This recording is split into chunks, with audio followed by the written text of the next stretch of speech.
Trio amoroso. Escuta essa aqui, um trio amoroso que terminou em morte. Um caso que mexeu com todo mundo em Campina Grande do Sul, aqui na região metropolitana. Eleandro, que é esse rapaz aqui, esse aqui é o Eleandro, esse é o que morreu. Essa é a moça que está no meio da história e esse é o tal do Danielzinho. No meio disso tudo, aqui, a Mirella. São eles os personagens dessa trama.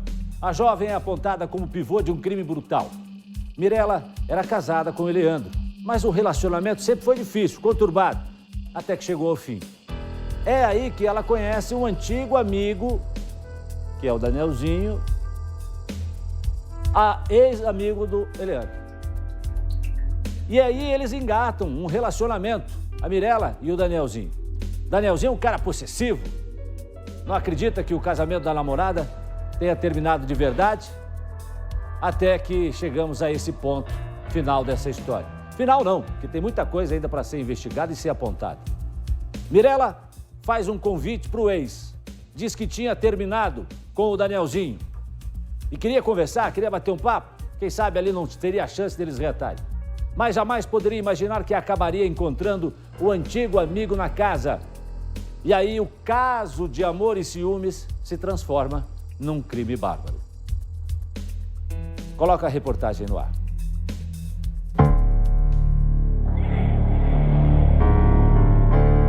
Consta aqui que você é atual namorada do Daniel, do Marcos Daniel Alves Veiga. Isso é verdade? Sim. Você está namorando com ele há quanto tempo? Nós está 8 meses, mas nós já terminamos 2 vezes mês passado, por causa das coisas. As coisas saíram do controle. Por isso que aos 18 anos, o casal de jovens Mirella e Danielzinho foi obrigado a prestar depoimento à polícia sobre um assassinato. A vítima foi Eleandro, de 20 anos. Sexta-feira à noite, Eleandro recebe uma mensagem de Mirella, ela dizendo que gostaria de conversar. Convida Eleandro para vir até a casa dela. Essa casa que fica em Campina Grande do Sul. Terminei com o Daniel, aí o Leandro falou que dava para nós conversar. Eu falei, dá, ver se vamos lá em casa. Aí o Leandro foi pra lá, nós conversamos, eu fui dormir num quarto, o Leandro foi dormir no outro.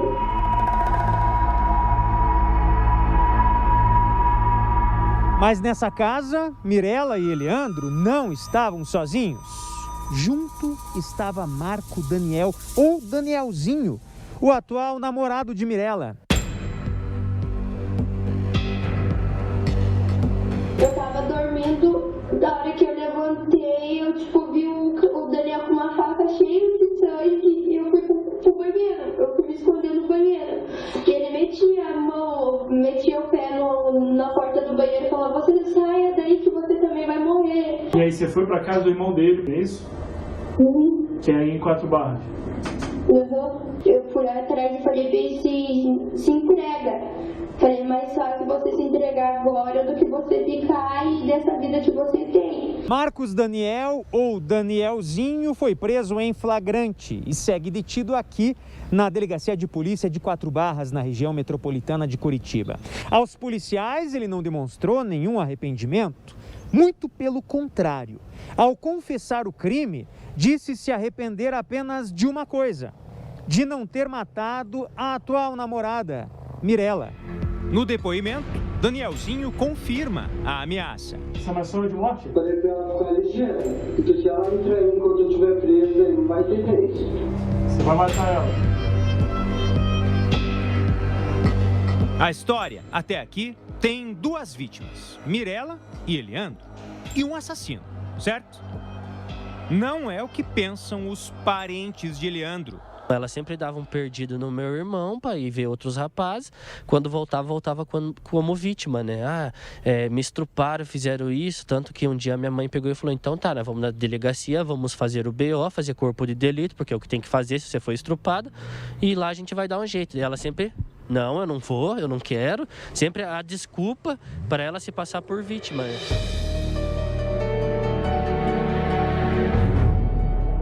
A família aconselhava Eliandro a esquecer a ex. Vitor revelou que ela já teria armado um encontro com Eliandro um mês antes da morte do rapaz. Chegou lá, começou a conversar com ela, não deu 2 minutos depois, o namorado atual chegou, o Danielzinho. Chegou já com 2 pedras na mão. A primeira pedrada que ele deu acabou acertando o olho do meu irmão. Eles acabaram tendo esse atrito, né? Por telefone, também falamos com a tia do Eliandro. A versão é a mesma. O pessoal aqui da delegacia fez umas perguntas ali e logo depois já liberou ela, né? E daí até estão comentando agora que ela tá andando bem de boa aqui na cidade, sabe?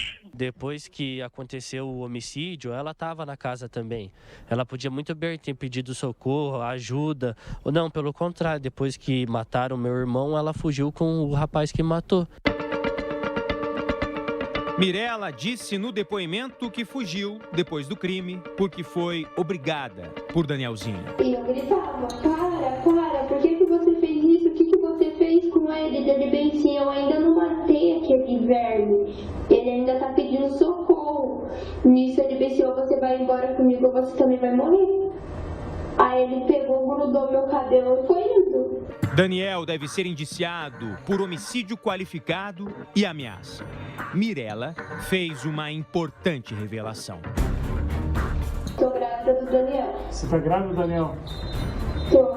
E eu falei pra ele, não é você que fala que depois de tudo que você fez, você quer o perdão, que é tudo pra você criar seu filho em paz, pra você poder ver o seu filho.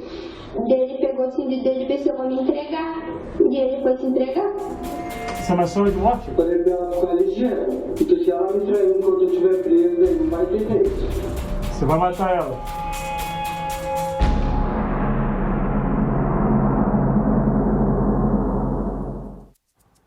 Já eu quero conversar com a doutora Márcia Marcondes e com o Rivaroli sobre esse drama também que essas famílias envolvidas acabam vivendo, não tenha dúvida.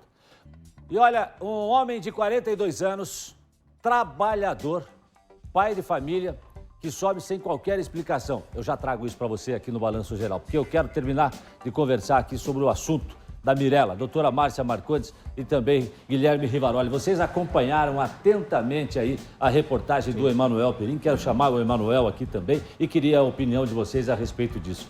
É uma situação, um drama, veja que, só para relembrar, para quem está ligando agora, a moça de 18 anos, o que morreu tem 20, o outro tem a mesma idade, essa faixa de idade também.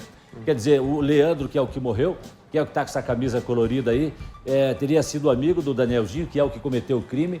Ele conviveu 3 anos com a Mirela, aí depois brigavam, até que chegou um ponto que se separaram. O Danielzinho acabou tendo um relacionamento com a Mirela, que é esse rapaz de camisa preta, e aí, neste final de semana, a história entre os 3 terminou com a morte do Eliandro, que o Danielzinho teria cometido. Doutora Márcia. A gente nos chamou a atenção o fato de que há 3 anos ela era casada, então ela tinha 15 anos nesse momento. Menor de idade, hein? Muito jovem para ela já estar envolvida com alguém nesses termos. Isso potencializa o risco, por quê? Por falta de maturidade dela, né? Agora, nesse momento em que ela está namorando com e ainda se encontra com outro, seja por qual motivação for, já tendo um evento um mês atrás em que o Danielzinho machucou, né? Pedradas, né? De forma muito violenta, né? Então, é aquela tragédia anunciada, né? Como aconteceria, seria um detalhe. A participação dela não fica muito clara, se ela realmente teria atraído ele com esta finalidade ou com a finalidade de ter uma conversa junto com o Danielzinho, dizendo assim, olha, a gente já terminou mesmo, né?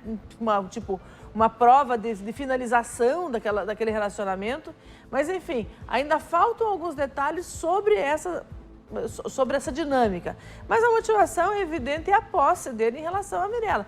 Tanto que ele ainda, mesmo preso, ele fala, olha, ela também não vai poder ficar com mais ninguém, agora ela tem que me esperar. E falar isso na frente da polícia, ter a coragem de dizer isso. Se ela não ficar comigo, mesmo eu na cadeia, ela não vai ficar com ninguém já. É de uma audácia esse Danielzinho. E o bandido, quanto mais novo, a doutora sabe disso pela experiência dela, mais cruel e mais inconsequente. Agora, o que está aparecendo parece que foi uma prova. Ah, tá. O que você estava fazendo lá com o Eliandro há um mês? Eu quero uma prova de que você não está mais com ele. E outra dúvida, ele, o Eleandro, estava na casa dela às 8 horas da manhã, passou a noite lá, já que a família diz que ela tentava atrair o Eleandro de novo para um relacionamento. Ela está grávida, a princípio, do Danielzinho. É uma história muito confusa e terminou em tragédia. Emanuel Perim, você esteve lá fazendo essa reportagem, conheceu inclusive a família da vítima e a família teria inclusive alertado já o Eleandro sobre problemas que ele poderia ter se mantivesse essa relação aí com a Mirella, né? Eles já tinham medo que isso pudesse acontecer. Conversou, estavam reunidos lá os parentes, a mãe do Eleandro e o irmão e as irmãs também. De acordo com eles, a Mirella não entrava mais na casa, já há pelo menos 6 meses, por determinação da mãe do Eleandro, que não queria mais o filho andando com a Mirella, porque entendia que a Mirella sempre provocava algum tipo de problema para o Eleandro. E aí as versões, elas divergem, né? Porque a Mirella para a polícia falou que naquela primeira emboscada, ela estava andando junto com o Eleandro e o Danielzinho encontrou. E a família disse que não, que ela chamou o Danielzinho quando estava junto com o Eleandro, ou seja, já numa tentativa anterior, há cerca de 1 mês, de provocar essa emboscada. Eu me surpreendi muito, Jasson, doutora Márcia Rivaroli, com o quanto essa família tem de certeza que a Mirella tinha plena consciência do que estava acontecendo. De acordo com a família, eles têm inclusive áudios que comprovam isso, mas, por enquanto, eles não querem oferecer à imprensa, porque teria uma terceira pessoa envolvida. Uma terceira pessoa que sabia de tudo o que aconteceria naquela casa no dia do convite mortal ao Eleandro. Então eu senti assim, que a família está muito amargurada e tem mais coisa para aparecer nessa história. Coisa forte, gente. Pois é, e um dos pontos, né, que chamou a atenção, inclusive, que chamaram a atenção, inclusive, né, Emanuel Perim, foi o fato, no final da reportagem, dela contar que, inclusive, está grávida do Danielzinho. Muito. E foi interessante, Jas, quando a gente estava analisando esse depoimento, ela não fez nenhum alarde. Ela fala rapidamente, estou grávida. E o policial se surpreende, o delegado, e fala, do Danielzinho? E ela diz que sim, uma informação passada pela própria Mirella. Nós fomos até a casa também, que foi apontada como sendo da Mirella. Na casa do crime não tinha ninguém. Na casa de parentes, eles acabaram mentindo para a reportagem que não conheciam ninguém. Mas a gente sabe que é aquela casa porque estava na ficha policial. E eles falaram que a Mirella não existia, que eles não conheciam ninguém. Ou seja, não estão querendo falar sobre a situação, Jasson. Mais uma tragédia, um caso da vida real e assustador, Guilherme Rivaroli.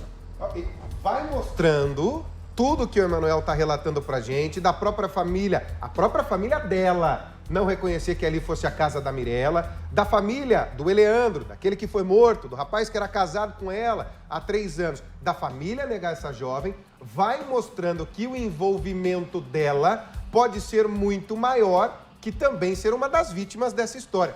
E outra, um recado para as meninas que estão nos vendo agora. Meninas ou meninos, entrou no mundo do crime, se envolveu com bandido, a traição não é perdoada. Não é. Bandido não aceita ser perdoado. Mas a história vai se mostrando que ela pode ter muito mais, já. Outra, a doutora questionou e com razão. Ela era casada aos 15 anos de idade. A lei no Brasil não permite casamento abaixo dos 16. Mesmo abaixo dos 16, com permissão de pai e mãe. A lei mudou. Aí aproveitaram mais de 1.300 pessoas e casaram. Você vai vendo que tem uma confusão familiar desde muito cedo, né, Jasso? Emanuel. Olha, e doutora, o que chama atenção é a idade, como vocês falaram. O policial falou comigo, ele não quis gravar entrevista, o investigador da delegacia de 4 Barras, falando que o Danielzinho é violento. 18 anos e o que eles chamam no jargão bocadura. Falando que ameaçaria mais uma vez a Mirella e, mais do que isso, repetiria o crime contra esse rapaz, o Eleandro, que não tinha envolvimento com nada. De acordo com a família, era devocionado pela Mirella, apaixonado de tudo. Ela chamava, o Eleandro ia correndo. Mas o problema é que ele acabou sendo utilizado nessa emboscada de acordo com a família, né? Mais um caso triste registrado no fim de semana que a gente traz aqui para você. E continuamos acompanhando o Guilherme Rivaroli e a doutora Márcia Marcondes, porque ainda tem muita coisa a ser esclarecida, não tenha dúvida nenhuma em relação a esse caso.